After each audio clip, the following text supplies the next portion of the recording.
On the ವೇಯಲ್ಲಿ ಗಾಳಿ ಯಂತ್ರಗಳ ಒಂದು ರೆಕ್ಕೆಗಳನ್ನು ನೋಡಿದೆ.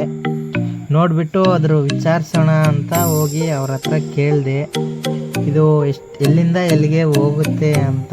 ಬಟ್ ಅವರು ಹೇಳಿದ್ದು ಕರ್ನಾಟಕದಿಂದ ಪಂಜಾಬ್ಗೆ ಹೋಗುತ್ತೆ. ನೋಡಿ, ಅವ್ರಿಗೆ ಚಿಕ್ಕದಾದಂತಹ ಒಂದು ಕಿಚನ್ನು ಇದೆ, ಕಿಚನ್ ಅವೈಲಬಲ್ ಇದೆ. ಯಾಕೆಂದರೆ 2 ಮಂತ್ಸ್ಗೆ ಆಗುವಷ್ಟು ಅಡುಗೆನೂ ಅವರೇ ಮಾಡ್ಕೊತಾರೆ ಕಿಚನಲ್ಲಿ. ನೋಡಿ, ಎರಡು ಮಂಚಗಳು ಎಲ್ಲ ಇವೆ. ಅವ್ರು ಎಲ್ಲೆಲ್ಲಿ ರೆಸ್ಟ್ ಮಾಡಬೇಕು ಅಲ್ಲೆಲ್ಲ ದಾರಿಯಲ್ಲಿ ನಿಲ್ಲಿಸ್ಬಿಟ್ಟು ಆ ಥರ ರೆಸ್ಟ್ ಮಾಡ್ತಾರೆ.